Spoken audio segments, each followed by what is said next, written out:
जी। भगवान पंडरीनाथ के परम वैष्णव भक्त हुए चोखा मेला। आप अयोनिज थे। अयोनिज का मतलब होता है आपका जन्म माता पिता से नहीं हुआ था। वैसे तो चोखा मेला जी का ऐसा भाव बताया जाता है कि आप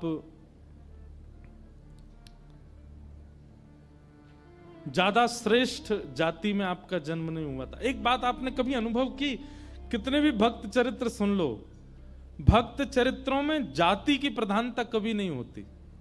ये जाति बिरादरियों का ज्यादातर पॉलिटिशियन में ही इसका ज्यादातर भेद चलता है। हम लोगों में घोले जाने वाली ये बातें ज्यादातर ये राजकीय रूप से हमारे अंदर घोली जाती है। भक्ति भाव में कहां है बताइए मुझे। कितने नाम में गिना दूं ऐसे जिनको जाति के रूप में छोटा बताया गया और ठाकुर जी ने उनको हृदय से लगाया। उन्हीं के एक प्रमाण है चोखा मेला। श्री तुकाराम जी महाराज वे भी ब्राह्मण नहीं थे, पर उनको सब वंदन करते थे। श्री नामदेव जी महाराज, केवल ब्राह्मण होना सर्वाधिक श्रेष्ठ का भाव नहीं होता है।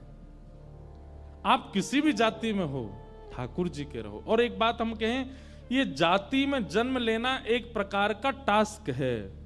ठाकुर जी कह रहे हैं तो मैं सामर्थ हो तो अपने भक्ति भाव से अपनी इस जाति के बंधन को तोड़ के दिखा, अपनी इस जाति से ऊपर निकल के दिखा। आज हमारे भारत के एक राष्ट्रपति पूर्व रहे एपीजे अब्दुल कलाम थे मुस्लिम, पर क्या उनको साधुओं ने वंदन नहीं किया? क्या उनको संतों ने स्वीकार नहीं किया? शंकराचार्य भगवान ने भी उनको स्वीकार किया। सब संत महापुरुष ब्राह्मण सब उनको देखते तो हाथ जोड़ते थे, सब ने स्वीकार किया। क्यों?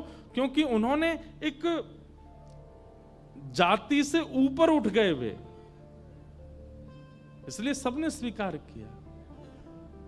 इसलिए भैया हमारी प्रार्थना है कि अपने मन से, अपने भाव से, अपने कर्म से, अपने स्वभाव से ऊपर उठिए।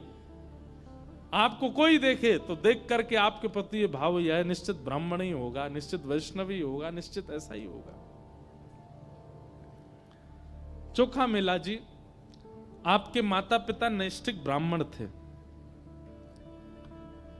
पंडरीनाथ भगवान का दर्शन करने के लिए जा रहे थे और दर्शन करने जाते समय कुछ आम साथ में ले जा रहे थे भगवान को अर्पित करने के लिए।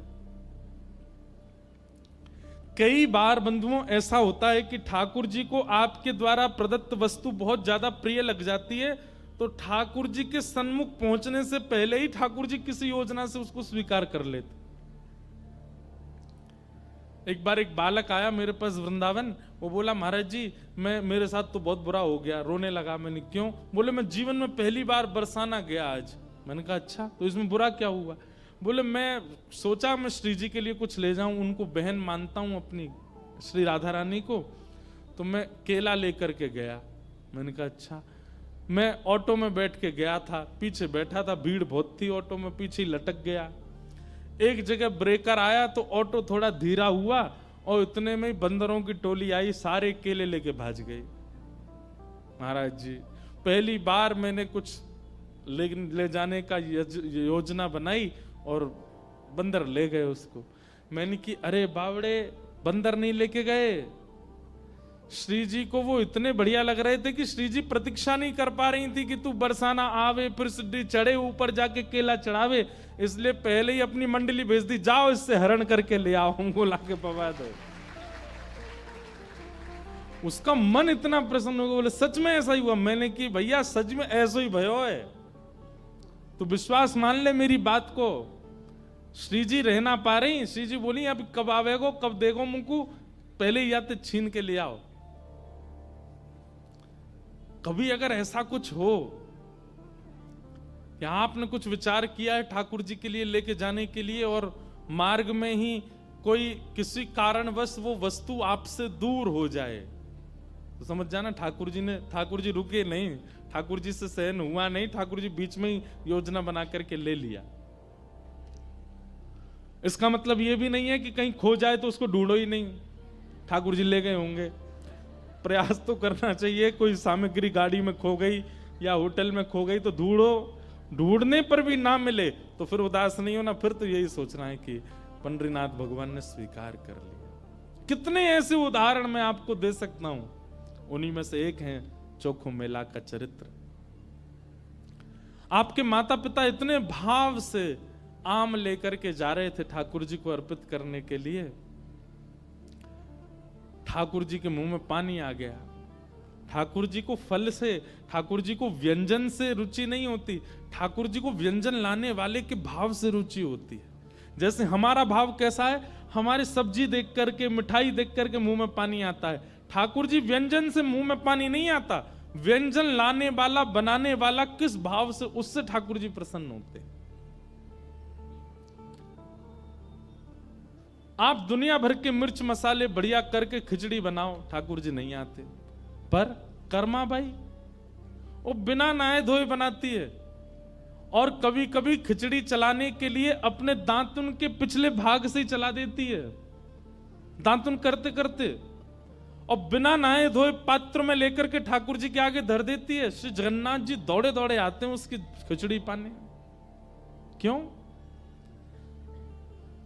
व्यंजन की दृष्टि से, व्यवहारिक दृष्टि से और मेरी आपकी दृष्टि से वो खिचड़ी पाने योग्य नहीं है, पर बनाने वाली का भाव इतना श्रेष्ठ है कि ठाकुर जी जगन्नाथपुरी से दौड़ के आते थे खिचड़ी पाने। तो एक बात याद रखिएगा, आप यदि ये सोचते हैं कि श्री पंडरीनाथ भगवान को विशिष्ट व्यंजन दिया जाए, विशिष्ट व्यंजन उनको प्रिय नहीं है, देने वाले का स्वभाव कितना विशिष्ट है, तो फिर वस्तु चाहे कितनी भी सामान्य हो ठाकुर जी को प्रिय लगती है। भैया सबरी के चरित्र में क्या हुआ?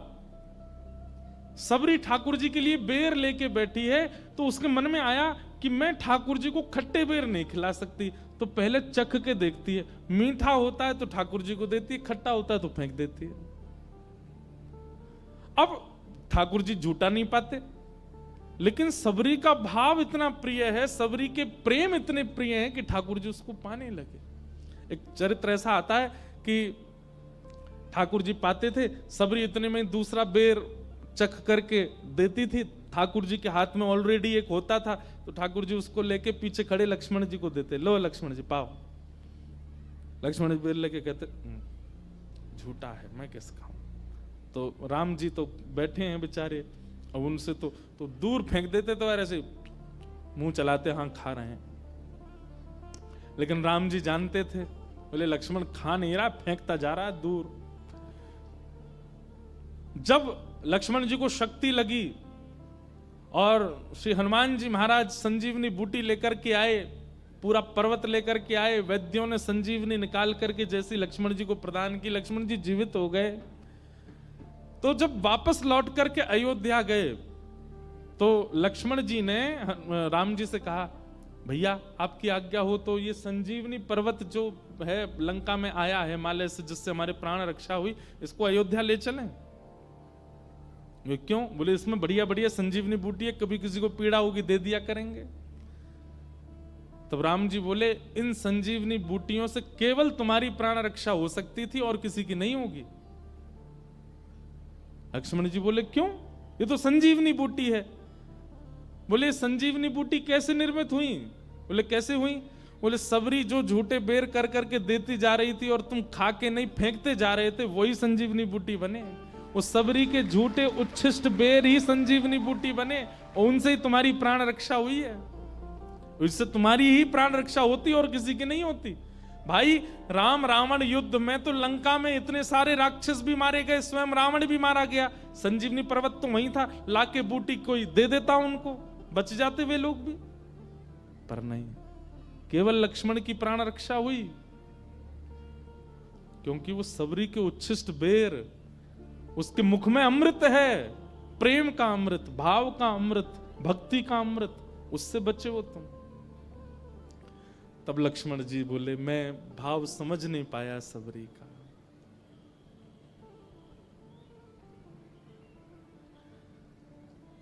तो व्यंजन प्रिय नहीं है ठाकुर जी को, व्यंजन लाने वाला बनाने वाले का भाव प्रिय है। तो चोखा मेला जी के जो माता पिता थे वो आम लेकर के जा रहे थे ठाकुर जी के लिए। ठाकुर जी से रहा नहीं गया, कब आएंगे कब पवाएंगे, बीच रास्ता में ही दौड़े ठाकुर जी और एक ब्राह्मण का, विप्र का, साधु का रूप धारण कर लिया। और जैसे वो दंपति आगे से निकले, ठाकुर जी हाथ पसार के बोले, हमें बहुत जोर की भूख लगी है, आपके पास कुछ हो तो हमको दे दो। पत्नी ने पति को देखा, पति बोला कि देखो,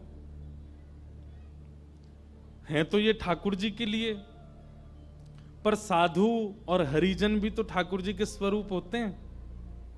हमारे पास तो खूब संख्या में आम हैं, ये महात्मा ज्यादा से ज्यादा 2-3 पाएंगे, इनको पवा देते हैं, बाकी के जो शेष बचेंगे उनको ठाकुर जी का भोग लगा देंगे।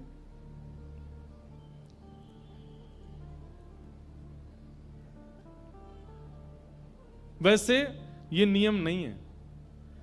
अगर किसी ने पहले वस्तु का सेवन कर लिया, भले ही वो फल ही क्यों ना हो, एक साथ फल रखे थे, उनमें से पहले किसी ने पा लिया, तो उन फलों, उन बाकी के फलों का भोग ठाकुर जी को नहीं लग सकता, ये नियम है। पर कहीं कहीं भक्तों के चरित्र में ऐसी लीलाएं भी आती हैं। अब मेरे तो बहुत सारे चरित्र आते हैं, तो मैं सब सुना दे रहा हूं। हमारे ब्रज में हुए श्री गोविंद दास। कौन? गोविंद दास ठाकुर जी के सखा थे, ठाकुर जी उनके साथ खेलते थे। तो गोविंद दास, एक बार क्या हुआ कि ठाकुर जी की प्रसादी सिद्ध हुई रसोई घर में, और रसोई घर में प्रसादी बड़े नियम से सिद्ध होती है, मुंह पे कपड़ा बांध करके, और बिल्कुल अपरस में रसोईया सिद्ध करते हैं प्रसादी मंदिरों में। मुंह पे कपड़ा क्यों बांधते हैं? कि कहीं प्रसाद की सुगंधी अगर हमको आ गई, तो कहीं सुगंधी से हमारी जीभ में पानी आ गया तो ठाकुर जी भोग नहीं लगाएंगे। इसीलिए उसको कहते हैं अमनिया। क्या बोलते हैं? अमनिया। ठाकुर जी को जो निवेदित नहीं हुआ है, वो रोटी, वो सब्जी, वो दाल जो आपने बनाई, उसको बोलते हैं अमनिया। मतलब उस पर हमारा मन भी नहीं आया अभी तक, ठाकुर जी पाएंगे उसके बाद हम उसका सेवन करेंगे, इसलिए उसको अमनिया कहा जाता है। इसलिए कई बार कई भक्त लोग आते हैं ना, कुछ खीर बना के लाते हैं, हलवा, तो मैं उनसे पूछता हूं अमनिया है? तो बोलते हैं क्या? मैं कहता हूं अमनिया है, तो बोलते अमनिया मतलब, मैंने कहा शुद्ध है ना, भोग तो नहीं लगा, किसी ने पाया तो नहीं? हाँ हाँ हाँ शुद्ध है। अमनिया का मतलब जिसपे आपका मन, खुद का भी मन ना आया हो अभी तक, जिसकी सुगंधी आपको नहीं पता हो, जिसकी सुगंधी, जिसका स्वरूप आपको अभी नहीं भाया हो, केवल ठाकुर जी को भोग लगे, उसको अमनिया कहते हैं। अब इसमें कई पद्धतियां हैं अलग अलग संप्रदायों की। कई मंदिरों में चखिया होते हैं। चखिया कैसे होते हैं? वो भोजन पहले चख लेते हैं, ठाकुर जी के लायक है कि नहीं, फिर ठाकुर जी को भोग लगता है। कई मंदिरों में ऐसा नहीं होता। तो रसोईया प्रसादी लेकर के जा रहे थे, तो बीच रास्ता में गोविंद दास बैठे थे, रसोई और मंदिर के बीच में।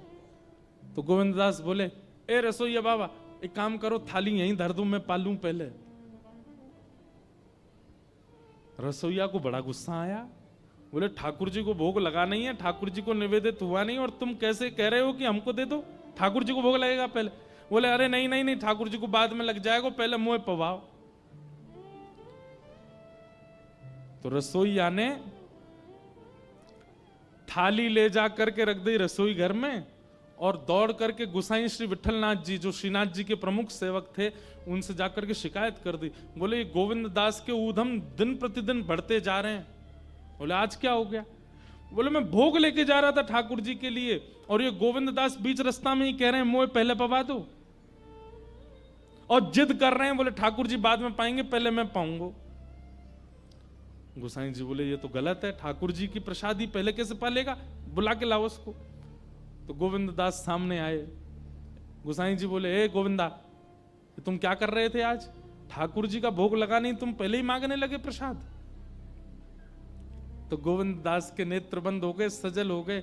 बोले जय जय जी, आपको लाला ठाकुर जी जो हैं, कहा है ना, जे तो भोग पाते ही और अपनी लकुटी उठामे, छड़ी उठामे, बंसी उठामे, गैया चरावे वन में चले जाएं। और फिर ये जब चले जाएं, भोग के बाद आरती होवे, आरती के बाद मंदिर बंद होते, तब ये चले जाते हैं। उसके बाद हम लोगों को प्रसाद मिलता है। हम प्रसाद पावे में रहे में तब तक ये वन में चले जाएं। अब मैं प्रसाद पाके जब वन में जाऊं तो ये ढूंढते नहीं मिले फिर मुझे। पूरा दिना निकल जाए, मैं खूब ढूंढूं, वन में ना मिले, वृक्षन पे ना मिले, यमुना जी पे ना मिले, सब जगह ढूंढ आऊं। और इतने में ही संध्या के घंटे घड़ियाल बज जाएं, ठाकुर जी के उत्थापन की आरती होने लगे। ब्रजभाषा समझ आ रही है? हमारे ब्रज में एक रीति है कि 12 साढ़े 12 बजे सारे मंदिर बंद हो जाते हैं और फिर शाम को 4:30 5 बजे खुलते हैं। मैंने कितनी बार कथा में कहा है, ठाकुर जी सोते नहीं है, ठाकुर जी गैया चराने गए हैं वन में, इसलिए मंदिर बंद होते हैं। बिहारी जी, राधा रमन जी, राधा वल्लभ जी, सारे मंदिर बंद होते हैं दोपहर में। क्यों? ठाकुर जी गैया चरावे गए हैं। तो गोविंद दास बोले आप भोग पधराओ, भोग पधरावे के बाद फिर आरती करो, आरती के बाद फिर कपाट बंद करो, ये तो चले जाएं गैया चरावे, और फिर वाके बाद हमें मिले प्रसादी। और प्रसादी में इतने सारे भक्ता में कि धीमे धीमे पूड़िया में, धीमे धीमे सब्जिया, इतनो विलंब है जाए कि ठाकुर जी फिर हम ढूंढवे जामे तो जंगल में ढूंढते नहीं मिले।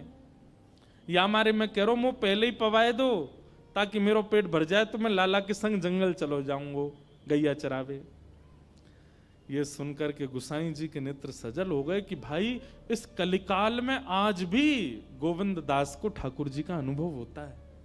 ये ठाकुर जी के साथ तब से उन्होंने नियम बना दिया, वो जब तक गोविंद दास है इसको पहले ही पवा दिया करो ताकि ठाकुर जी के संग गैया चराने जा सके। ऐसे कुछ भक्तों के लिए ठाकुर जी ने ये अधिकार दिया क्योंकि उनका भक्ति भाव, उनका प्रेम भाव सख्य की स्थिति में, ठाकुर जी को वो सखा मानते हैं। गोविंद दास जी का अगर आप चरित्र सुनोगे तो कई विषयों पर आपको विश्वास ही नहीं होगा। एक प्रसंग सुनाऊं, हो सकता है कई लोगों के मन में ये आ जाए ये कैसे हो जाएगा, पर ये है। गोविंद दास एक दिन सुबह सुबह जंगल में शौच के लिए गए थे। शौच समझ रहे हैं ना? तब बाथरूम तो होते नहीं थे, जंगलों में ही जाते थे लोग। सुबह सुबह शौच के लिए गए तो गोविंद दास को इतना प्रिय मानते थे ठाकुर जी, सखा मानते थे अपना। हमारे श्रीनाथ जी को पता चली गोविंदा जंगल गए हो है, ठाकुर जी भी पहुंच गए।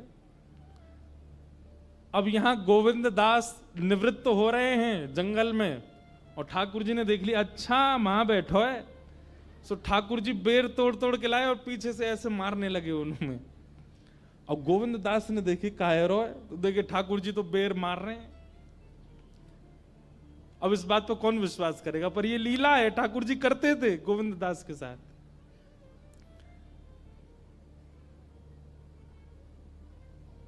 ऐसे ऐसे चरित्र हैं। और फिर पता गोविंद दास क्या करते, जो बेर उनमें पड़ता बैठी बैठी अवस्था में पकड़ के वो ठाकुर जी पर मारते थे। अब सामान्य व्यक्ति देखे तो उसके मन में आ जाएगा राम राम राम राम, अपवित्रता का ध्यान नहीं कर रहे हैं राम ठाकुर जी पे, पर ठाकुर जी उनको सखा मानते हैं अपना। हुआ ऐसा था कि भगवान केवल 11 वर्ष ब्रज में रहे। जब श्री कृष्ण आए तो केवल 11 वर्ष ब्रज में रहे। ठाकुर जी की लीला करने का अभी और मन था, ऊधम करने का अभी और मन था, ठाकुर जी वो ऊधम कर ही नहीं पाए। इसलिए ठाकुर जी कलिकाल में दोबारा श्रीनाथ जी के रूप में प्रकट हुए और फिर प्रकट होकर सूरदास, कुम्मन दास, गोविंद दास, छीत स्वामी और इन सब अष्ट सखाओं के साथ ठाकुर जी ने फिर दोबारा से वही सब क्रीड़ाएं की। उसमें से श्रीदामा का जो रूप, जो ठाकुर जी के मित्र श्रीदामा हैं, वही कलयुग में गोविंद दास बन के आए। तो ठाकुर जी को लज्जा नहीं होती थी।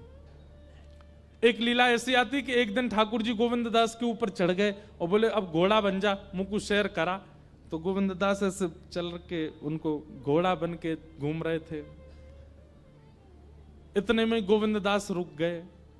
ठाकुर जी बोले का भयो, जय जय ने उतर जाओ। बोले काय को?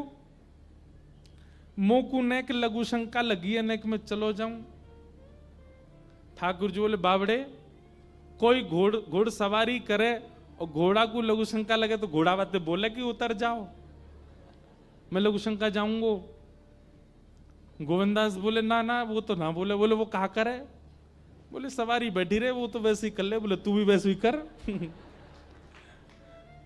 और आप विश्वास नहीं मानेंगे, गोविंद दास ने सोचा कि नहीं नहीं नहीं, मैं ठाकुर जी की सेवा में हूं, मैं पूर्ण रूपेण सेवा में ही रहूंगा।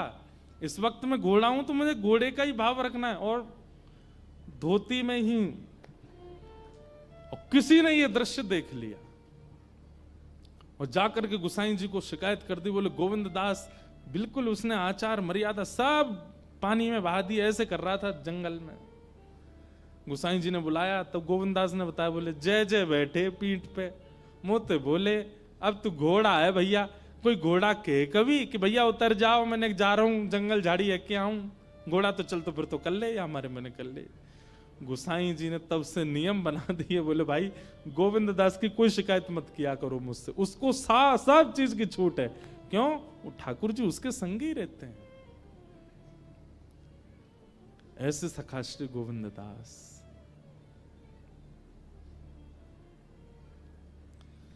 सुना रहे थे चोखू मेला जी का चरित्र, आ गए गोविंदास जी। गोविंदास जी का एक पद गा देते हैं। बहुत सुंदर सुंदर पद हैं श्री गोविंद दास।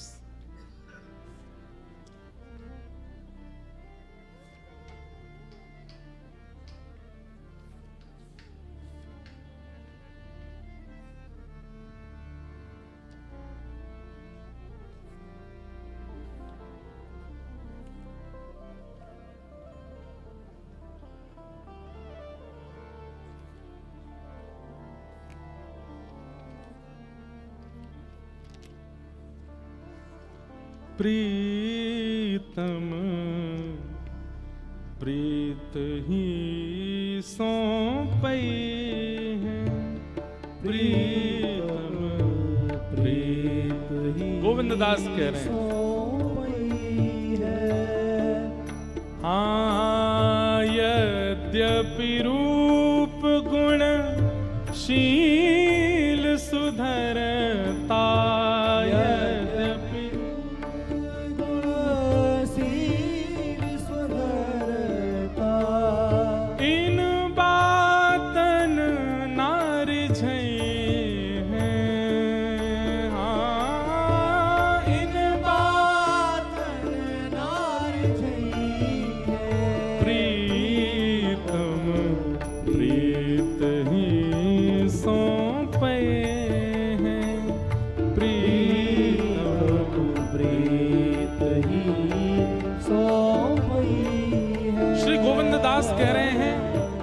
भले ही आप रूपवान हो, शीलवान हो, गुणवान हो, इनसे ठाकुर जी को नहीं पाओगे।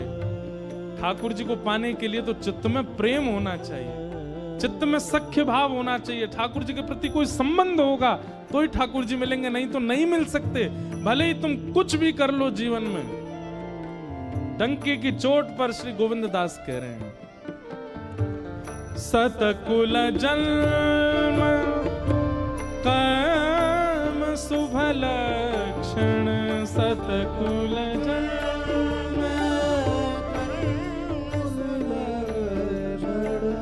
सतकुल जन्म कर्म शुभ लक्षण, सतकुल जन्म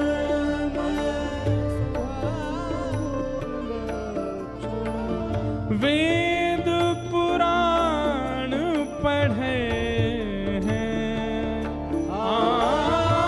वेद पुराण पढ़े हैं, प्रीतम प्रीत ही सौंपे हैं, प्रीतम प्रीत ही सौंपे हैं, प्रीतम प्रीत ही सौंपे हैं, प्रीतम प्रीत ही सौंपे हैं।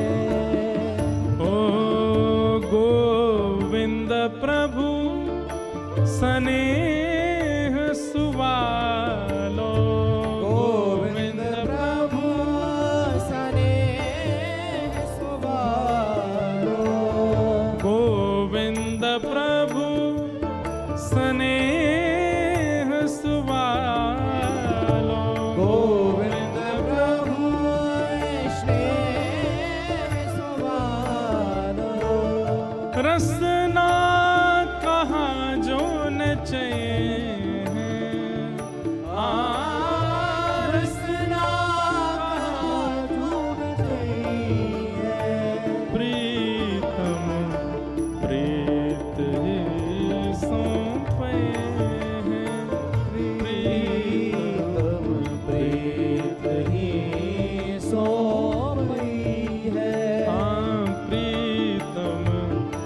प्राप्त करा सकता है। मोहन प्रेम बिना नहीं मिलता, चाहे कोटि कर लो उपाय। ऐसे श्री गोविंद दास।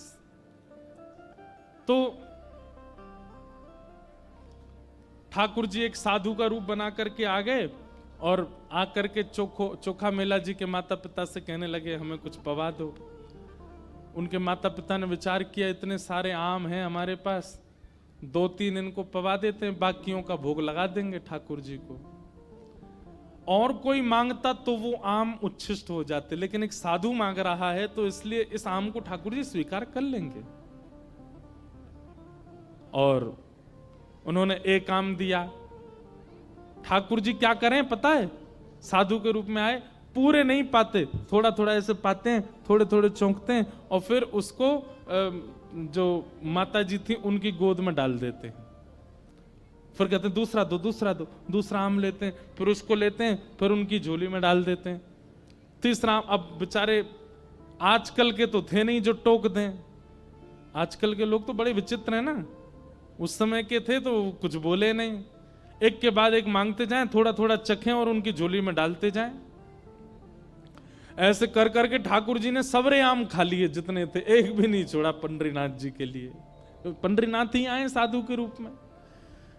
बेचारे अंतिम आम देख करके एक दूसरे के मुख देखने लगे। पति पत्नी बोले देवी ऐसे ही मान लो कि पंडरीनाथ नहीं पाए हैं, अब तो हो गया, अब क्या भोग लगेगा ठाकुर जी को।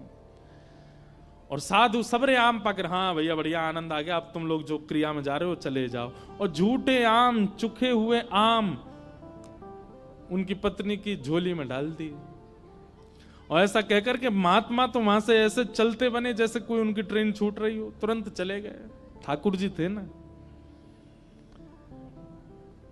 दोनों पति पत्नी सोचने लगे अब खाली हाथ जाएं ठाकुर जी के पास, कोई बात नहीं, ऐसे ही मान लेते हैं कि ठाकुर जी आके पाके चले गए। चलो देवी अब ये झोला का क्या करोगी, इसको कहीं पधरा दो, तो सब उच्छिष्ट हो गए। पति उठ करके चलने लगे, पत्नी उठी झोला कहीं रखने के लिए बढ़ी आगे, तभी उन्होंने कहा खोल के एक बार दृष्टि तो कर लूं।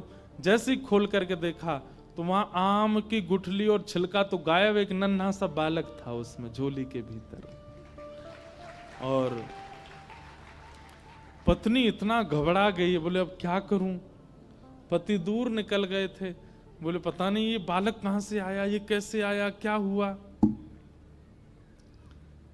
समझ गई कि निश्चित ही श्री ठाकुर जी ने कृपा करके दिया है। और उस बालक को वहीं नदी के तट पर छोड़ करके और प्रणाम करके वहां से चली गई। क्यों समाज को क्या बताऊंगी कहां से आया ये बालक। सब लोगों की तो दृष्टि होती है ना, परिवार के घर के सब लोग देखते हैं भाई, 9 महीना पहले ही सबको खबर चल जाती है, फिर सबको पता होता है कौन सा महीना चल रहा है, क्या हो रहा है क्या नहीं हो रहा। रिश्तेदारों का काम क्या है, यही तो करते रहते हैं वो। अब ये इनकी पत्नी सोची किसी ने सुना नहीं आज तक कि मैं गर्भवती थी, ना मेरा 9 महीने का कोई समय ऐसा निकला, अचानक बालक लेके जाऊं तो कहीं जीवन पर्यंत मुझे भी सुनना पड़ेगा, इस बालक को भी पता नहीं कोई स्वीकार अस्वीकार कर दे, इसलिए वहीं छोड़ के चली गई। क्योंकि ठाकुर जी ने आम को चोखा और उनकी पत्नी की गोद में मेला मतलब दे दिया, इसीलिए उस बालक का नाम पड़ा चोखा मेला। तभी एक सामान्य परिवार के दंपति वहीं नदी के तट पर आए हुए थे, उनके कोई संतान नहीं थी। स्नान करके ठाकुर जी से नित्य कहते थे कि एक हमें बालक की प्राप्ति हो जाए जो ठाकुर जी का परम भक्त हो। तभी उन्होंने देखा कि एक बालक की रोने की आवाज आई, दौड़ करके जाके देखे तो नन्हा सा बालक वो वहां था। मानो पंडरीनाथ भगवान ने ही कृपा करके अपना। अब ये अयोनिज का मतलब क्या होता है, ये माता पिता से जन्मे नहीं है, ये ठाकुर जी से प्रकट हुए हैं। ऐसे कई भक्त हुए हैं जिनका जन्म नहीं हुआ, जो ठाकुर जी की कृपा से ही आए हैं। हमारे श्री हनुमान जी महाराज वे भी अयोनिज हैं, ठाकुर जी की कृपा से ही पधारे हैं। परसों हनुमान जयंती है और परसों हम कथा में हनुमान चरित्र ही सुनाएंगे, संपूर्ण श्री हनुमान जी का ही चरित्र कहेंगे, उनके जन्म की पूरी कथा सुनाएंगे जैसी यथामति होगी परसों, क्योंकि भक्तराज तो श्री हनुमान जी हैं, परसों श्री हनुमान जी से ही प्रारंभ होगा, सुबह सुबह आ जाना सबरे। तो ऐसे भक्त हुए श्री चोखा मेला। आप धीरे धीरे बड़े हुए। बचपन से ही श्री पंडरीनाथ विठल भगवान के प्रति आपका खूब प्रेम भाव था। कभी कहीं कथा होती, कोई संत दिख जाते, महापुरुष दिखते, तो आप जाकर के दूर से बैठ कर के उनका प्रवचन भजन सुनते थे।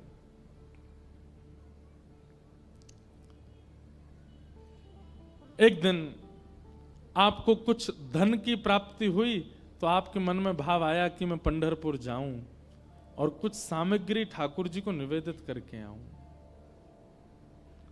और आपने खूब सारे फल खरीदे और फल खरीद करके लेकर के गए ठाकुर जी को अर्पित करने के लिए। जैसे ही वहां पहुंचे तो मंदिर के सब लोग बोले, भैया ये तो दर्शन तो कर सकते हो, अधिकार है सबको, पर तुम्हारे हाथ का चढ़ाया हुआ भोग ठाकुर जी लगाएंगे? जानते हो तुम कौन हो, कैसी बिरादरी से आते हो, कैसे कुल में जन्मे हो, चलो निकलो यहां से। चोखा मेला जी ने थोड़ा कह दिया होगा, भैया ठाकुर जी ये सब थोड़ी देखते हैं, ठाकुर जी तो भाव देखते हैं। तो फिर लोगों ने थोड़ा सा हाथ भी उनको लगा दिया, थोड़ी सी मारपीट भी कर दी। बेचारे बाहर खड़े खड़े रोते रहे, जय हो विठोबा, अमीरों के ठाकुर हो आप, तो बड़ों के ठाकुर हो, हमारे हाथ की क्यों स्वीकार करोगे। रोते बिलखते चोखा मेला जी वापस चले गए। ठाकुर जी पीड़ा नहीं देख पाते अपने वैष्णव भक्त की। पर मैं एक बात कहता हूं कथा में,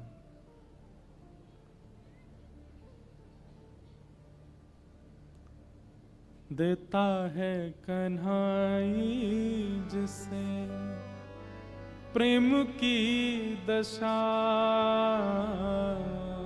देता है कन्हाई जिसे प्रेम की दशा। सब विधि उसकी लेता है परीक्षा, ओ सब विधि उसकी लेता है परीक्षा। कभी निकट बुलाए, कभी निकट बुलाए, कभी दूरियां बढ़ाए, कभी दूरियां बढ़ाए। छलिया हाथ नहीं आए, छलिया हाथ नहीं आए, हमें श्याम ना मिला, हमें श्याम ना मिला, हमें श्याम ना मिला, हमें श्याम ना भैया आप जाते हैं और आपको अति सहज में श्री पंडरीनाथ भगवान मिल जाते हैं। ना कोई परिश्रम, ना कोई परीक्षा, ना कोई पीड़ा। आपने मन बनाया और तुरंत पहुंच गए पंढरपुर। तो समझो अभी ठाकुर जी, आप तो प्रेम करते हो पर ठाकुर जी अभी शायद प्रेम करते नहीं। ठाकुर जी प्रेम करना प्रारंभ करेंगे तो पता क्या होगा, 1 महीना से प्लान बनना है, वृंदावन जाएंगे, वृंदावन जाएंगे। अब तो सब तैयारी हो गई, कपड़े लग गए, सामान लग गया, सब व्यवस्था हो गई। और जैसे ही वृंदावन आने में केवल 3 दिन का समय रहा, वृंदावन जाने की तिथि आ गई। 3 दिन पहले ही कुछ ऐसा होगा कि नहीं जा पा रहे, नहीं बन पा रहा कोई कार्यक्रम। व्याकुल हो जाओगे, व्यथित हो जाओगे, परेशान हो जाओगे, क्या करें। तब भी हाथ पैर मार करके कुछ योजना बनाओगे कि कैसे भी हम चले जाएं। पैसा ज्यादा खर्च करके फ्लाइट की टिकट देखोगे तो पता चलेगी उस दिन फ्लाइट ही नहीं है। और हाथ पैर खर्च करके कुछ योजना बनाओगे, कहीं और से कुछ करके योजना कैसे भी जाएं। अरे महाराज कहां तक कहें, ट्रेन का इंजन खराब हो जाएगा लेकिन जा नहीं पाओगे। इस प्रकार से इतना परेशान कर दें कि बस व्याकुल हृदय कहने लगे, हे श्याम सुंदर क्यों कर रहे हैं आप? और तब सब जगह प्रयास करके हार जाओगे, बैठ जाओगे, नहीं जा पाओगे वृंदावन। तब समझना ठाकुर जी प्रीति प्रेम करते हैं, तभी इतनी परीक्षा ले रहे हैं। सहजता में मन बनाया और पहुंच गए अपने गुरु घर, पहुंच गए वृंदावन, पहुंच गए पंढरपुर, और बड़े आराम से दर्शन करके तुरंत लौट भी आए। तो समझना आप एक तरफा प्रेम में हो, आप करते हो, ठाकुर जी नहीं करते। ठाकुर जी करेंगे तो इतनी सहजता से दर्शन देंगे नहीं, बहुत छेड़ेंगे आपको रास्ते में, और तब मुख से यही निकलेगा, हे सुन राधिका दुलारी,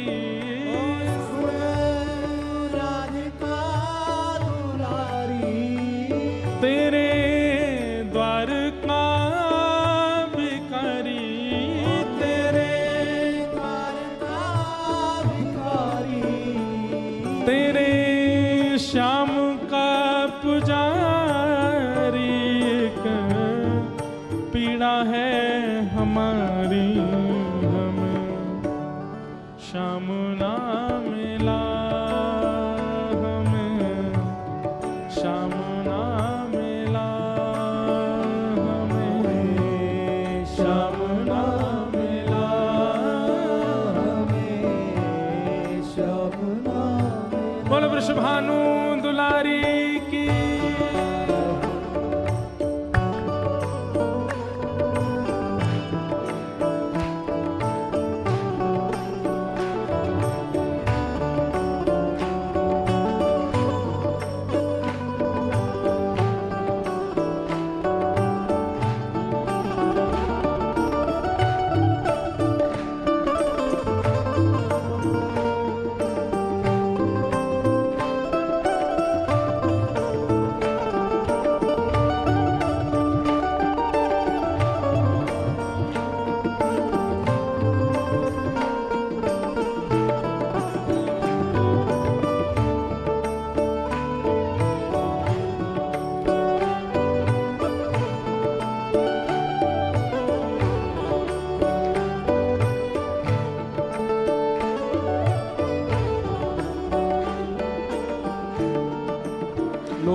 कहीं भी कथा होती है ना, लोग कई बार रोते रोते निवेदन करते हैं कि महाराज जी ये वाला भाव कहना, ये वाला भाव जरूर सुनाना।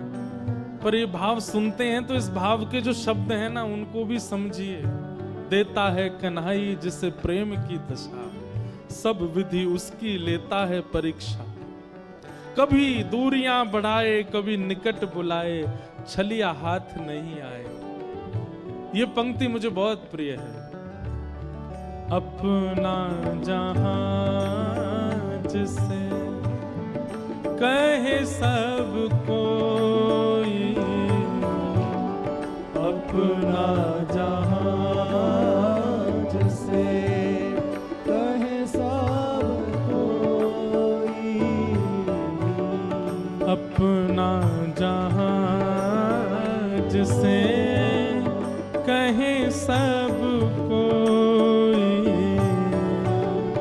अपना जहां जिसे कहे सब कोई, उसके लिए मैं दिन रात रोई, उसके लिए मैं दिन रात रोई। नेह दुनिया से तोड़ा, दुनिया से तोड़ा, नाता सांवरे से जोड़ा, सांवरे से जोड़ा, उसने ऐसा मुख मोड़ा, मुझे कहीं का न छोड़ा। हमें श्याम ना मिला, हमें श्याम ना मिला, हमें श्याम ना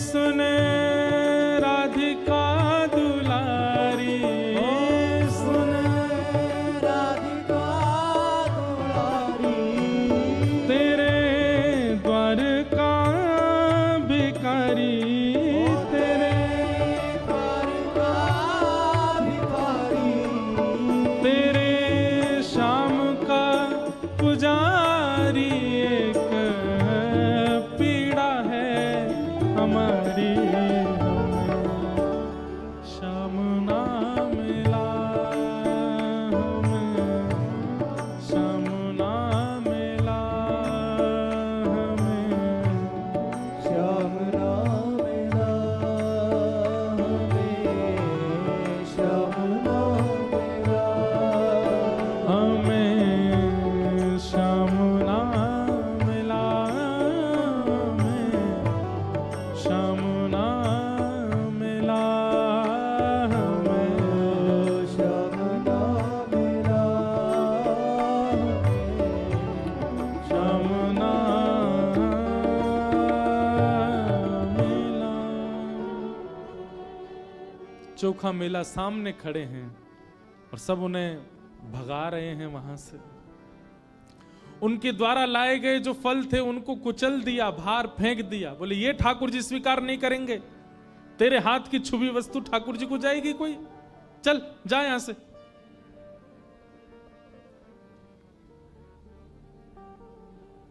चोखा मेला रोते रोते चले गए। भोजन नहीं किया आज पूरे दिन।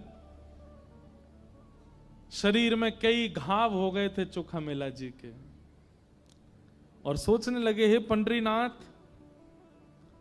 आप केवल श्रेष्ठ जाति वालों के ही हो, आप केवल धनवानों के ही हो, हमारे नहीं हो। मन में कई प्रकार की भावनाएं उत्पन्न होने लगी। ठाकुर जी व्याकुल हो गए और अर्धरात्रि का समय चोखा मेला अपने घर के बाहर पेड़ के नीचे बैठे थे। इतने में कस्तूरी की बढ़िया सुगंधी आने लगी, छम छम आवाज आने लगी और सुंदर तेज पुंज जैसा दूर से दिखाई देने लगा। चोखा मेला बोले ये कैसा अद्भुत दृश्य दिख रहा है।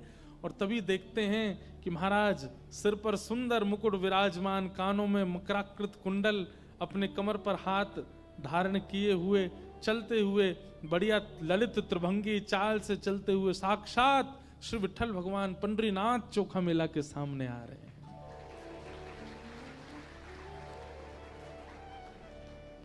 देख लिया, समझ गया, पहचान गया कि ठाकुर जी हैं। पर जैसे एक प्रेम में स्वभाव होता है ना कि प्रेमी पहले कुछ गलत करके फिर मनाने आता है तो दूसरा प्रेमी रूठ के और बैठ जाता है। चोखा मेला ऐसे बैठ गए, देखे ही नहीं रहे ठाकुर जी को।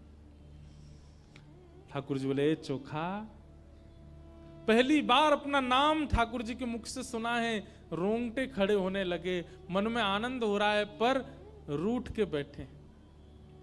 मैं कहा करता हूं बंधुओं, जहां प्रेम बहुत किया गया हो वहां रूठना, गुस्सा करना, लड़ना, झगड़ना, थोड़ी नोक झोंक करना ये अधिकार में आ जाता है। जहां प्रेम अतीत में किया गया हो। ठाकुर जी बोले देख हम आए हैं, बैठाएगा नहीं हमको? दूर से खाट लेकर के आए, चोखा मेला जी लगा दी और ठाकुर जी उस पर बैठ गए, लेकिन मुंह फेर के बैठे चोखा मेला। ठाकुर जी बोले ये चोखा मेरी ओर नहीं देखेगा, मुझसे बात नहीं करेगा, कुछ नहीं बोले। ठाकुर जी अपने मस्तक पर लगे हुए चंदन को थोड़ा थोड़ा लेकर के चोखा मेला की जहां जहां लगी थी वहां वहां अपने अंग का चंदन लगा रहे हैं अपने हाथ से। ठाकुर जी हाथ ऊपर कर, तेरे यहां भी लगी है, वहां भी लगा रहे, तेरे पैरों में भी लगी है। पैर जैसे छूने लगे, चोखा नहीं आप ऐसा मत कीजिए नाथ, आप पधारे हैं, वो कृपा है। लिपट गए ठाकुर जी से। ठाकुर जी बोले तू इतना नाराज क्यों हो गया? बोले नाथ ऐसा व्यवहार, मैं कितने भाव से आपके लिए फल लेके आया था, आप ये हमेशा आपके पास रहने वाले इन लोगों को आप क्यों नहीं समझाते हो कि आप तो प्रेमियों के हो? ठाकुर जी बोले मैं गीता में कहता हूं, ये यथामाम प्रपद्यन्ते तांस तथैव भजाम्यहम्। मुझे जो जैसे भजता मैं उसको वैसे ही मिलता हूं। ये लोग मुझे पाषाण मानते हैं, ये लोग मुझे मूर्ति मानते हैं, ये लोग मुझे पत्थर मानते हैं, इसलिए ना इनके आगे मैं बोलता हूं, ना चलता हूं, ना खाता हूं, ना कुछ नहीं करता, ऐसे खड़ा रहता हूं। लेकिन तू मूर्ति नहीं मानता इसलिए तेरे लिए चल के आ गया। जना भाई मुझे मूर्ति नहीं मानती, उसके हाथ से खाने जाता हूं मैं। ये नामदेव तुकाराम मुझे मूर्ति नहीं मानते, इसलिए उनके साथ खेलता हूं मैं। अब इन लोगों को कौन समझाए, ये लोग सब मुझे मूर्ति मानते हैं तो मैं भी इनको मूर्ति ही मानता हूं। ठाकुर जी क्या कह रहे हैं गीता में कि मुझे जो जैसे बचता मैं उसको वैसे ही मिलता हूं। जो ठाकुर जी के प्रति पाषाण बुद्धि रखता है, ठाकुर जी उस व्यक्ति के प्रति भी पाषाण बुद्धि रखते हैं। फिर वो व्यक्ति कहता है ना, हे ठाकुर जी मेरे जीवन में बहुत कष्ट संकट आ रहे हैं। ठाकुर जी भी कहते होंगे पाषाण को कोई कष्ट संकट नहीं होता, तू पाषाण ही तो है। ठाकुर जी को ये अनुभव ही नहीं होता कि हम भी चैतन्य हैं। जब हम ठाकुर जी के प्रति चैतन्य का भाव रखेंगे तो ठाकुर जी को भी लगेगा कि ये भी चैतन्य है। और फिर जैसे चोखा मेला के अंग पे लगे हुए पीड़ाओं को ठाकुर जी अपने चंदन से ठीक कर रहे हैं, वैसे हमें भी करेंगे। हमने ठाकुर जी को मूर्ति माना, ठाकुर जी भी हमको मूर्ति मान करके खूब सारे कष्ट दे देते हैं जीवन में। फिर हम कहते हैं ठाकुर जी इतनी पीड़ा, इतना कष्ट। ठाकुर जी कहते हैं पत्थर को कोई कष्ट थोड़ी होता बेटा। अब चल तू एक काम कर, मैंने सुबह से कुछ खाया नहीं है, कुछ खिला। तो बोले आपका तो मंदिर में 8 बार भोग लगता है, क्यों झूठ बोल रहे हो, कुछ नहीं पाया। बोले नहीं, आज मेरे भक्त को पीड़ा दी गई थी इसलिए मैंने उपवास किया, मैंने नहीं पाया, मैंने कुछ नहीं पाया। चोखा तूने भी कुछ नहीं पाया ना, चल कुछ लेके आ, पाएंगे। फल लेकर के आए, चोखा ठाकुर जी के आगे धर दिए। ठाकुर जी प्रेम से पावे, और जैसे फल पाते हैं, फल का जो अंतिम भाग रह जाता है खत्म होने वाला, उसको चोखा को अपने हाथ से खिला देते। अपना अधरामृत का सुंदर फल। नेत्र सजल हो गए चोखा मेला के। कुछ फल बच गए थे तो ठाकुर जी उनको लेकर के अपने फेंट में बांधने लगे। चोखा बोले ठाकुर जी ये फल आप कहां ले जा रहे हो, यहीं पा लीजिए, कहां लेके जा रहे हो और ये फेंट में क्यों रख रहे हैं आप। ठाकुर जी बोले मैंने उपवास किया तो मेरी गृहिणी रुक्मणी ने भी उपवास किया है, वो भी बेचारी भूखी बैठी है, ये ले जाऊंगा उसको जाके खिला दूंगा, वो भी खा लेगी प्रेम से। और मैं जिस दिन उपवास करता हूं उस दिन गरुण जी, उस दिन नारद जी, उस दिन रुक्मणी, उस दिन सब उपवास करते हैं। जो जो मेरे साथ मंदिर में सबका उपवास हो जाता है, क्योंकि ठाकुर जी के भोग लगने के बाद ही सब पाते हैं। और ठाकुर जी भोग नहीं लगाए तो कोई नहीं पाता। इसलिए मैं सबके लिए लेके जा रहा हूं और सबको कहूंगा देखो चोखा के खेत के बढ़िया बढ़िया फल हैं, खाओ। और ये सब एक रुक्मणी खाएगी, गरुण जी खाएंगे, नारद जी खाएंगे, और सब लोग प्रेम से पाएंगे। और बढ़िया सुंदर चोखा को सुख दे करके श्री ठाकुर जी वापस चले गए। प्रातः काल काकड़ा आरती का समय हुआ, जैसे ही मंदिर खोले गए और मंदिर खोल करके देखा तो ठाकुर जी का फेंट इतना बड़ा हुआ था। पुजारियों ने कहा ये क्या रखा है। जैसे फेंट खोल करके देखा तो सारे फल रखे थे, और ये वही फल थे जो चोखा लेकर के आया था ठाकुर जी को भोग लगाने। तो जिन पुजारी जी ने फल फेंक दिए थे वही काकड़ा आरती करने गए, उन्होंने जैसे ठाकुर जी की फेंट खोल के देखी वही फल जो फेंक दिए गए थे वही फल रखे थे फेंट में। अब उनके मन में किंचित भी ऐसा भाव नहीं आया कि ठाकुर जी रात में चोखा के पास गए होंगे, या जो फल मैंने फेंक दिए थे वो ठाकुर जी के पास कैसे आ गए। उनके मन में यह भाव आया कि चोखा माना नहीं, जिद करके और कहीं से आकर के ठाकुर जी को फल दे गया है, जबरदस्ती भोग लगा गया है। बार बार मना करने पर भी जिद्दी चोखा मिला, आकर के अपने फल ठाकुर जी को चढ़ा के गया है। और पूरी मंदिर कमेटी और सब लोगों को इकट्ठा करके कहा कि ये चोखा ने ऐसा ऐसा किया है। मतलब किसी के मन में पॉजिटिव बात नहीं आई, नेगेटिव आई। ये भी कलयुग का प्रभाव है कि परिस्थिति आपके जीवन में सकारात्मक भावना प्रकट नहीं करती है, नकारात्मक सोच। चलते चलते गिर गए तो क्या सोच रहे हैं? टेढ़ी टेढ़ी नजर से देख रहा था मेरे को वो, इसीलिए गिर गया मैं। उस पर कुछ हम लोग सकारात्मक नहीं सोचते। बहुत तेज भूख लगी थी लेकिन 2 रोटी खाते ही पेट भर गया। तीसरी रोटी अब मन नहीं हो रही, इच्छा नहीं हो रही। क्यों? तुम तो पाने के लिए बैठे तो बहुत कह रहे तो भूख लगी, 2 रोटी में ही हो गया काम। मुझे नजर लग गई है किसी की, अपने आप ही सोच लेते हैं। काम कोई बिगड़ने लग जाता है तो उसमें यह विचार नहीं करते निश्चित मेरा प्रारब्ध होगा, उसमें भी ढूंढते हैं किसकी बुरी नजर है, किसने टोटका किया, किसी ने बांध दिया, किसी ने हमारी बुद्धि को ऐसा कर दिया, मुझे डिप्रेशन हो गया है, मुझे दवाइयां चाहिए, मुझे। हमेशा हम नकारात्मक ही सोचते हैं। वैष्णव का स्वभाव होता है वो हर स्थिति में ठाकुर जी का ही भाव रखता है। चलते चलते गिर जाए, मोच पड़ जाए तो मानो उसमें भी ये सोचता है ठाकुर जी आप शायद ये चाह रहे हैं मैं बहुत घूमता रहता हूं, कुछ दिन आराम करूं, इसीलिए मोच लगवा रहे हो पैरों में। ठाकुर जी किसी प्रिय को दूर कर रहे हैं, अच्छा तो इसका मतलब आपने आगे देख लिया होगा ये अच्छा नहीं होगा मेरे जीवन में, इसलिए दूर कर रहे हो। ठाकुर जी कमाई कम कर रहे हो, शायद आप चाहते हैं कि मैं बहुत खा रहा हूं, बहुत आनंद कर रहा हूं, थोड़ा मैं तप करूं, इसीलिए ऐसा कर रहे हो। इस प्रकार की भावना आती है अगर वैष्णव हो, और वैष्णव नहीं होता तो वो उल्टा ही सोचता है हर चीज में।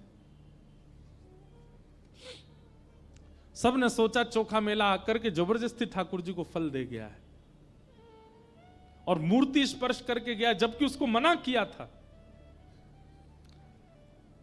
कल तो बेचारे को मंदिर में पीट दिया, आज सब उसके गांव गए और गांव में जाकर के घर से निकाल करके पीटा कि तू कैसे आया मंदिर में और तूने कहां से चाबी बनवाई, तू ताला खोल के भीतर गया, ठाकुर जी पर फल चढ़ा करके आया, तूने स्पर्श किया उनका।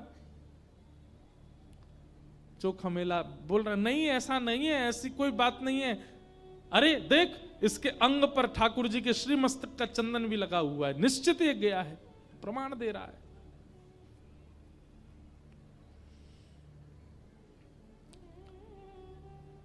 बेचारे चोखा मेला की स्थिति दयनीय कर दी और लौट करके सब पुजारी पंडा और सब समाज के लोग, इससे कोई आप ये मत सोचना कि पुजारियों की निंदा की जा रही है। उस समय पर उस काल में ऐसी विचारधारा वाले लोगों की निंदा हो रही है। आप पुजारियों के प्रति कुदृष्टि मत रखना। लौट करके जैसे ही सब वापस पंढरपुर आए, हाथ पांव धो करके स्नान करके अपरस में जैसे ही मंदिर में प्रवेश करने लगे, ठाकुर जी ने अपने आप अपनी किवाड़ बंद कर ली और भीतर से चटकनी लगा दी। अनेक प्रयास करने पर भी ठाकुर जी का मुख्य दरवाजा नहीं खुला। पुजारी जन सब बाहर बैठ गए घुटनों पर, हे पांडुरंगा, हे विठल, हे नाथ, क्या अपराध बन गया हम लोगों से, आपने क्यों ऐसा हमसे रूठ के बैठ गए। भीतर से ठाकुर जी के स्वर सुनाई दिया और उस स्वर में करुणता थी। ठाकुर जी मानो जैसे रो रहे हो। बोले तुम सब मेरे दर्शन के अधिकारी नहीं हो। अरे बेचारा मेरा भक्त चोखा मेला आया और आकर के फल लेकर के आया, तुमने यहां फेंक दिए, तो मुझे दया आ गई, मैं रात्रि उसके घर गया, उसके शरीर पर घाव देख करके अपना चंदन लगाया, उसके घर के उसके खेत के उपजाए हुए फल खा करके आया, रुक्मणी जी के लिए लेकर के आया, फेंट में बंधे देख करके तुम्हारे मन में किंचित भाव नहीं आया कि इतनी सुरक्षा में मंदिर में कैसे आ जाएगा चोखा मेला। मैं गया था उसके पास और तुम लोगों ने उसको इतनी पीड़ा दे करके आए हो। तुम लोग मेरे दर्शन के अधिकारी नहीं हो। आज से लेकर के पृथ्वी के अंत तक मैं वचन लेता हूं कि अब मैं किसी को दर्शन नहीं दूंगा, मैं ऐसे ही बैठा रहूंगा भीतर। थर थर कांपने लगे सब पंडा पुजारी, दंडवत करने लगे, हे पांडुरंगा आप जो कहेंगे, आप कहेंगे कि हम चंद्रभागा में कूद करके प्राण त्याग दें तो हम सब प्राण त्याग देंगे, आप जो दंड कहेंगे वो सब स्वीकार है, पर इस प्रकार का कठोर आप व्रत मत लीजिए दर्शन देने का। जीवों का कल्याण कैसे होगा कलयुग में। आप प्रायश्चित बताइए, आप दंड बताइए, हमें क्या करना है। ठाकुर जी बोले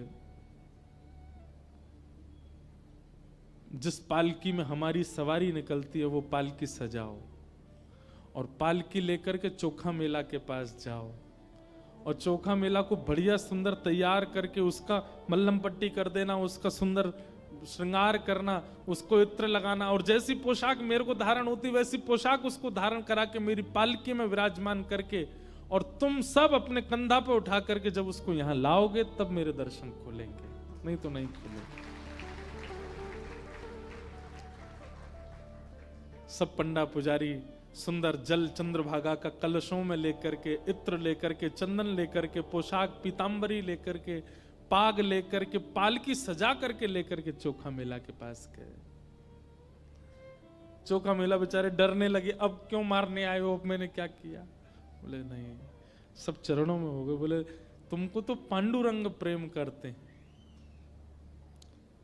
कि मुतादोक्षज प्रिया, श्रीमद् भागवत के रास पंच अध्याय में श्री शुकाचार्य जी महाराज कहते हैं, गोपियों पर प्रश्न उठाने वाले लोग कि इन गोपियों ने ठाकुर जी के साथ रास किया, अरे ये ठाकुर जी से प्रेम करती हैं, ये बात एक है, पर ठाकुर जी भी इनसे प्रेम करते हैं। कि मुतादोक्षज प्रिया, और ठाकुर जी जिससे प्रेम करते हैं ठाकुर जी कुछ कर सकते हैं? मधुमंगल के मुख पर लगी कड़ी चाट गए ठाकुर जी, सबरी के झूठे बेर खा गए ठाकुर जी, कर्मा की अशुद्ध अवस्था में बनी हुई खिचड़ी पा गए ठाकुर जी, सुदामा के कच्चे चावल खा गए ठाकुर जी, छोटी सी जना के हाथ से छोटी छोटी रोटी पा लेते हैं ठाकुर जी। और जना जब रोटी बनाती है, जना भाई ठाकुर जी से कहती है थोड़ी आप भी मदद कराओ, तो ठाकुर जी भी बेलना लेके करवाते हैं जना भाई के साथ। रात में चक्की पीसती है तो ठाकुर जी उसके साथ हाथ बटाते हैं। जना भाई बहुत अच्छा कीर्तन गाती थी, तो रात में जब चक्की पीसती थी तब ठाकुर जी का कीर्तन करती थी, ठाकुर जी आ जाते थे और ऐसे थोड़ी पे हाथ धर के सुनते ठाकुर जी। ठाकुर जी कहते, ए जना इतना शोर हो रहा है, तू चक्की बाद में पीस लेना, मुझे पहले पद सुना दे। जना भाई कहते, अच्छा अभी भोर हो जाएगी, सुबह हो जाएगी, सब घर के लोग उठेंगे, नामदेव जी का पूरा परिवार, सबके लिए रोटी बनानी, तो आटा तो पीसना पड़ेगा ना। आपका क्या, आप तो मंदिर में जाओगे, वहां बढ़िया चकाचक पाओगे, यहाँ हम सबको पाने के लिए तो आटा पीसना ही पड़ेगा। ठाकुर जी कहते ये बहुत शोर करता है। जनाबाई बोली, मैं छोटी सी, मेरे छोटे से हाथ, अब जितना मुझसे बल पड़ेगा उतना करूंगा, तुम तो बड़े हो, चलो हाथ बटाओ मेरे साथ। और एक हाथ जना का और उसके ऊपर दूसरा हाथ पंडरीनाथ लगाते हो, फिर दोनों चक्की पीसते, और चक्की पीस करके जल्दी से जल्दी जब गेहूं पिस जाते, फिर जना से कहते अब सुना। सामने बैठ करके पंडरीनाथ सुनते जनाबाई को। कितना प्रेम है ठाकुर जी के चित्त में। कोई प्रेम प्रदान करने वाला चाहिए। हम लोग प्रेम को छोड़ के बाकी सब देते हैं ठाकुर जी को। सोना ले, चांदी ले, जवाहरात ले, रुपया ले, फूल माला ले, प्रसाद ले, और इन सब के बाद हमारे आर्त भी ले, हमारे संकट भी ले, ये सब लो। कोई प्रेम देता है ठाकुर जी को? आज तक की तारीख में कभी पंढरपुर जाकर के आपने ठाकुर जी के प्रणाम करके ऐसा कहा, ठाकुर जी आप कब से खड़े हो, थकते नहीं हो आप, आपके पैरों में पीड़ा नहीं होती? कभी कभी कहा ऐसा?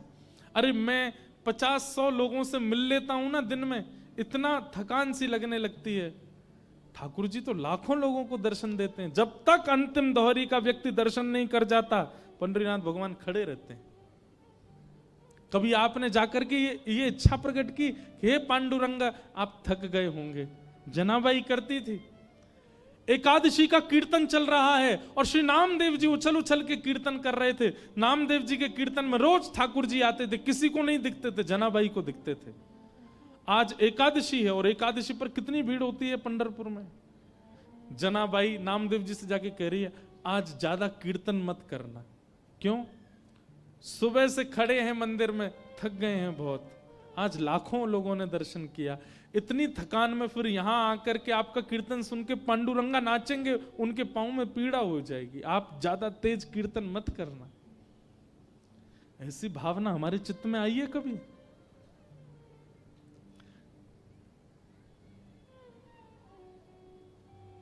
हम भक्त चरित्र क्यों सुन रहे हैं? टाइम पास नहीं कर रहे हैं हम। ऐसा प्रेम जैसा तुकाराम जी के चित्त में, जनाबाई के चित्त में, सूरदास गोविंद दास के चित्त में, वैसा एक छींट हमारे चित्त पर पड़ जाए ठाकुर जी के लिए, वैसा प्रेम प्रकट हो जाए।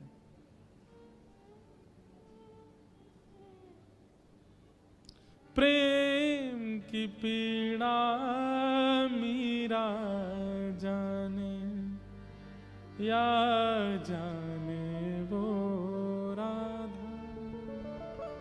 हे प्रेम की पीड़ा मीरा जाने, या जाने श्री राधा, श्री राधा, श्री राधा।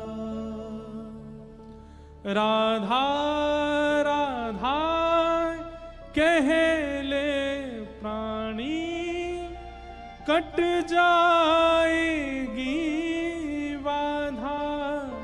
हो प्रेम की पीड़ा मेरा जाने, या जाने श्री राधा, श्री राधा, श्री राधा। प्रेम अमर है, प्रेम अजर है, गंगा जल की धारा।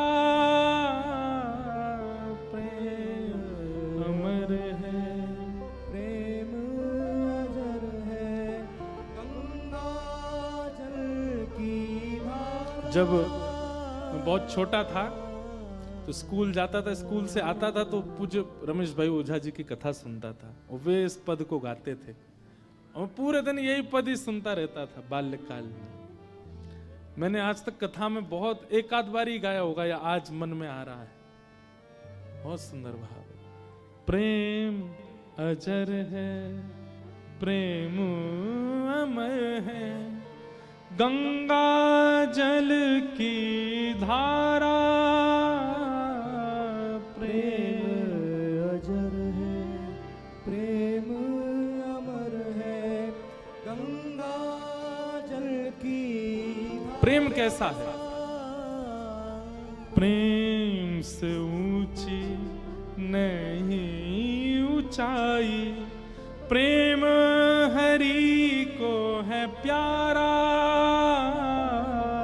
प्रेम से ऊंची नहीं ऊंचाई, प्रेम हरि को है प्यारा।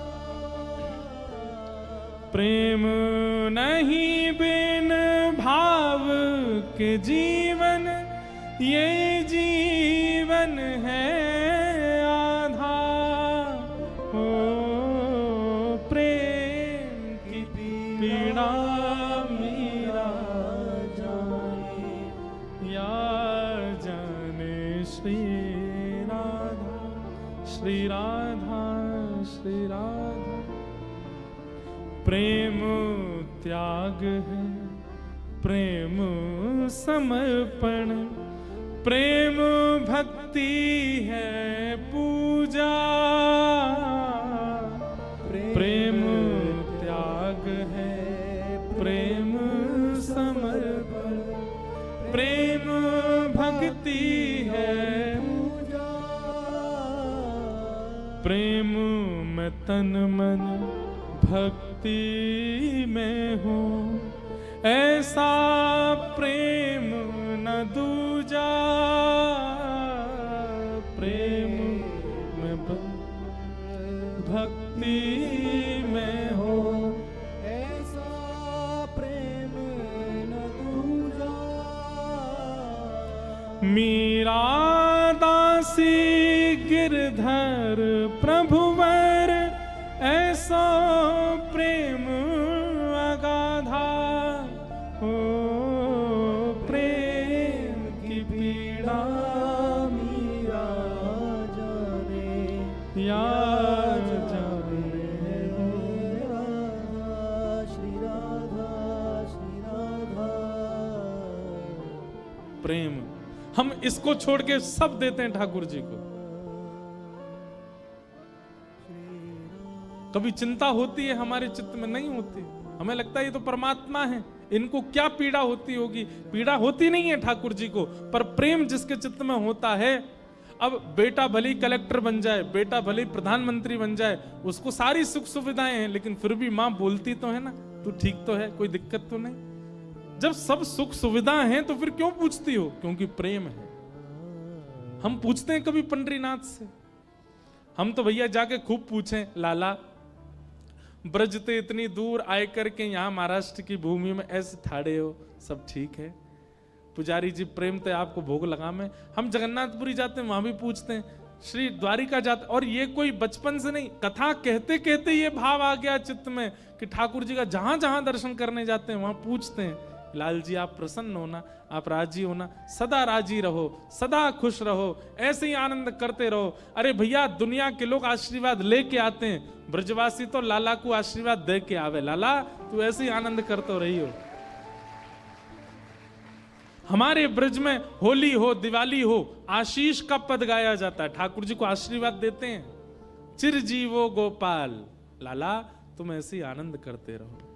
हमारे लाला को खूब यश बढ़े, खूब कीर्ति बढ़े, खूब नाम बढ़े, ऐसे ही लाला हमारो पूरे महाराष्ट्र में ऐसे ही ध्वजा फहराते रहे अपनी, ऐसा आशीष दे के हमें। प्रेम में ये सब संभव है, और जहां प्रेम नहीं है वहां ये सब नहीं है। चोखा मेला को तैयार करके पालकी में विराजमान करके जैसे ही ठाकुर जी के सन्मुख लेकर के आए, चोखा मेला के आते ही ठाकुर जी ने अपने आप अपने द्वार खोल दिए और सामने चोखा मेला खड़े हैं। ठाकुर जी प्रेम से प्रसन्न होकर के दर्शन दे रहे हैं। नामदेव जी महाराज इस छवि का दर्शन कर रहे थे। चोखा मेला रथ अपनी पालकी से उतर के दौड़ करके गए ठाकुर जी को जैसे अंक में भरा, भगवान प्रतिमा से प्रत्यक्ष हो गए और प्रत्यक्ष होकर के चोखा मेला को अपने हृदय से लगा लिया। आज भी उनकी समाधि वहां ठाकुर जी के बिल्कुल मंदिर के द्वार के सामने ही बनी हुई है। और कहते हैं आज भी ठाकुर जी की पालकी जाती है उनके गांव। ठाकुर पूरी दुनिया में भक्त आते हैं ठाकुर जी के पास, ठाकुर जी जाते हैं भक्त से मिलने। ऐसे हमारे श्री पांडुरंग, ऐसे हमारे श्री ठाकुर जी बड़े प्रेम और भाव से विराज रहे हैं, आनंद करा रहे हैं। इस प्रकार आज गोविंद दास, गोविंद स्वामी, जन कौन कौन के चरित्र हमने एक साथ ही सुना दी। खिचड़ी बना के पवाई आज तो। खिचड़ी में मटर भी थी, आलू भी थे, और क्या कहते हैं धनिया पुदीना सब डाल दिया। तो सबके भाव से आप सबको खूब प्रेम से जो जो भाव लग रहा है सुना रहे हैं। कल कुछ ब्रज के भक्तों के भाव सुनाएंगे, और परसों श्री हनुमान जी महाराज का